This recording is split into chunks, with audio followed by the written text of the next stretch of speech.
En 1846, Villeneuve-Loubet n'est pas encore la station balnéaire qu'elle est aujourd'hui.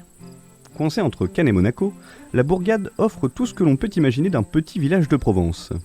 Des ruelles fleuries, des maisons aux façades de couleur jaune, orange, parsemées de volets bleus, et un accès au littoral méditerranéen, une vraie carte postale. Surplombé de son château du XVIe siècle de style palladien, ces 700 âmes qui composent le petit village à cette époque-là voient naître le petit Auguste le 28 octobre 1846. Le papa est bien connu dans le village. Jean-Baptiste Escoffier est forgeron et maréchal ferrant, un métier bien utile à l'époque. Le petit Auguste grandit dans une famille où la restauration est déjà bien présente. Quelques oncles et tantes travaillent dans l'art de la boustifaille. Le fabuleux destin d'Auguste Escoffier commence à l'âge de 13 ans, quand il part en apprentissage au restaurant français, l'établissement de son oncle à Nice. Direction le monde d'Escoffier, l'inventeur de la cuisine moderne, avant-gardiste du marketing culinaire, star des cuisiniers et cuisinier des stars. Le récit sera accompagné d'extraits du documentaire d'Olivier Julien, Auguste Escoffier, la naissance de la gastronomie moderne, diffusé en 2019 sur la chaîne Arte.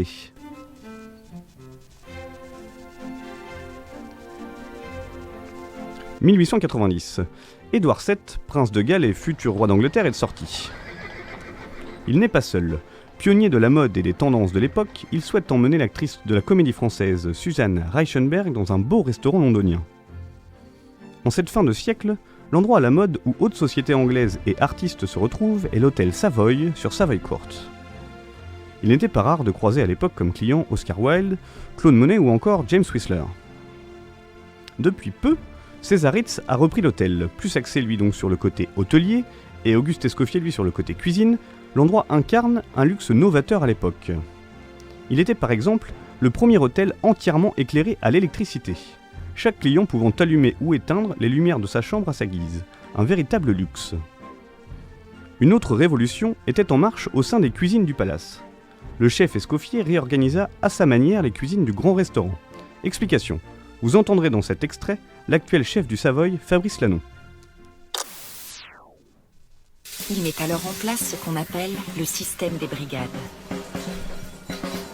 Une répartition très précise et très hiérarchisée du travail, qui reste aujourd'hui encore la référence dans toutes les cuisines du monde.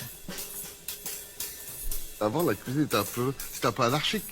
Tout le monde faisait tout et n'importe quoi. C'était, voilà, je mettais la sauce, mais en même temps, je faisais le légume et tout ça. Donc, il a réussi à diviser ça. Donc, ça a été la des plus grosses transformations de la cuisine. C'est d'avoir fait ces parties où les gens s'occupaient d'une chose spécifique. Chaque partie sera désormais responsable de la préparation et du traitement d'un type bien précis de produit ou d'ingrédients. Si tu fais 15 choses en même temps, tu maîtrises moins bien. Mais par contre, si tu te prends sur un produit, sur le poisson, quelque chose, tu deviens, comme on dit, le chef de partie de ça et tu te l'appropries.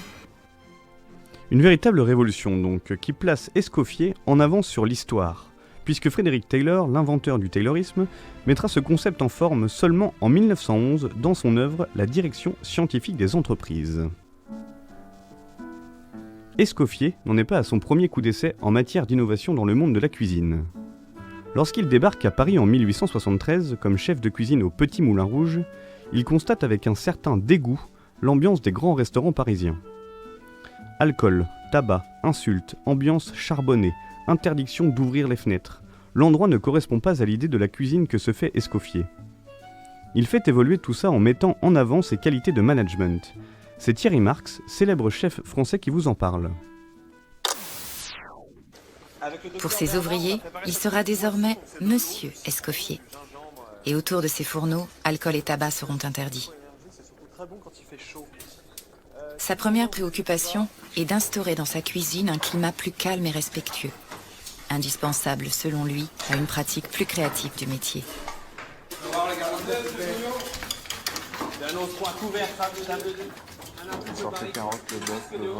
C'est pas le chef qui fait le coup de poing et il est plus dans l'art de convaincre que dans l'art de vaincre. Et ça fait un management qui diffuse vraiment et qui permet aux équipes de se sentir adhérer à l'esprit. Pas oublier qu'on va parler d'Escoffier d'années, de décennie en décennie, parce qu'on adhère à sa philosophie de travail. Escoffier voit la cuisine comme un art. À l'aube du XXe siècle, le métier de cuisinier n'a pas la renommée qu'il peut avoir aujourd'hui. Les chefs ne sont pas des célébrités qui fréquentent la bourgeoisie, comme pourraient l'être des figures du théâtre ou de la musique. Escoffier veut lutter contre ça. Homme de lettres, il va donner à la gastronomie un tournant définitif. En simplifiant les mets, en enlevant les ornements inutiles très en vogue à cette époque, il fait rentrer l'esthétisme au cœur de l'assiette. Il sait également mettre des mots sur des plats. Quand le futur prince d'Angleterre, Édouard VII, en arrive au dessert avec sa compagne du soir, l'actrice Susan Reichenberg donc, Escoffier propose de dédier le nom du dessert au roi. La réponse du roi nourrira la légende. Je n'en suis pas digne. Nous donnerons plutôt à cette chose exquise le nom de cette jeune personne qui est avec moi. Voilà comment est née la fameuse crêpe Suzette. Comme beaucoup de légendes, elle est controversée. Le lieu de création, est-ce Escoffier ou bien l'un de ses disciples qui a apporté le plat ? Difficile à savoir, mais certains historiens s'accordent quand même à dire qu'Escoffier est bien à l'origine de cette recette. Au rayon des créations mythiques d'Escoffier, on peut noter 2 autres desserts que n'importe quel restaurant d'aujourd'hui propose.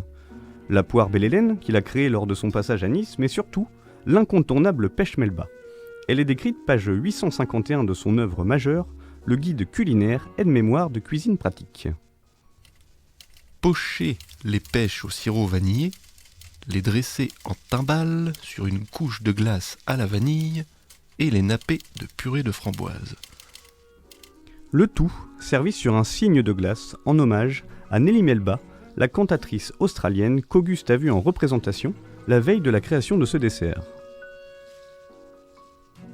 Le guide culinaire d'Escoffier est une œuvre majeure de la littérature gastronomique.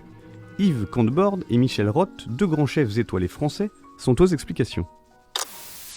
Il va devenir, pour les générations suivantes, un des socles de l'apprentissage de la gastronomie à la française.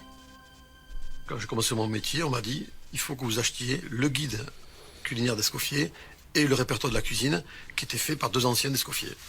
C'était cette philosophie, ça représentait vraiment l'identité, ça représentait vraiment la gastronomie française, l'excellence. C'était toujours incroyable de réaliser une sauce qui était dans le livre, parce qu'il y avait beaucoup de travail dessus, c'était de la précision, du détail. Déjà à l'époque, on voit que c'était le sens du détail jusqu'au bout, il fallait qu'elle soit brillante, luisante, goûteuse bien sûr, et avec beaucoup de saveur. Et voilà, ça c'est Escoffier quoi. De Paris à Londres, en passant par New York, Auguste Escoffier a réussi son pari. Devenir le cuisinier le plus célèbre du monde. Sa rencontre salvatrice avec César Ritz est l'invention des palaces, la réorganisation des cuisines, la création de desserts célèbres, la mise en avant des produits français à l'étranger. Peu de cuisiniers peuvent se targuer d'avoir eu une vie aussi trépidante qu'Auguste Escoffier. Dans ces dernières années, dans le monde de la gastronomie, Escoffier a mis un point d'orgue à faire de la cuisine française un phare tricolore dans le monde. En créant les dîners d'Épicure, il a mis un tampon sur le label Haute Gastronomie Française. Le principe de ces dîners était simple.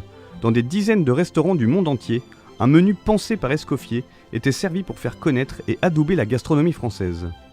Le premier de ces dîners se déroula le 25 mai 1911. En voici quelques plats. Daudine de canard au chambertin, Agneau de Pauillac à la bordelaise, asperges d'Argenteuil sauce divine, café oriental et ses plus fines liqueurs. Avant chaque repas, la tradition voulait qu'un convive fasse l'éloge en vers ou en prose de la cuisine et des vins français. Chaque restaurant étant relié par voie de télégramme.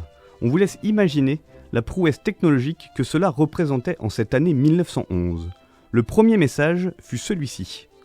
Je suis là, parmi vous. Je prends part à cette jolie fête si française. Mes deux mains se tendent vers notre grand poète Richepin, vers mon cher ami Escoffier, vers vous, Gringoire, qui chantez si joliment les fruits et les fleurs, vers vous tous enfin, amis de la poésie et délicats gourmets des réalités. Escoffier était un artiste de la cuisine, en étant d'une humilité rare. Si vous en avez l'occasion, lisez l'introduction de son guide culinaire, vous comprendrez à quel point il était un personnage extraordinaire. Thierry Marx résume assez bien la philosophie Escoffier. Carême disait le jour où il n'y a plus de cuisine, le jour où il n'y a plus de gastronomie, il n'y aura plus de lien social.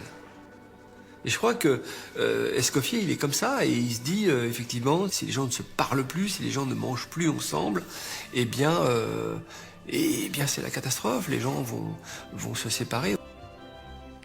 À la semaine prochaine pour une nouvelle chronique. Merci à Benjamin à la console et à la lecture des extraits.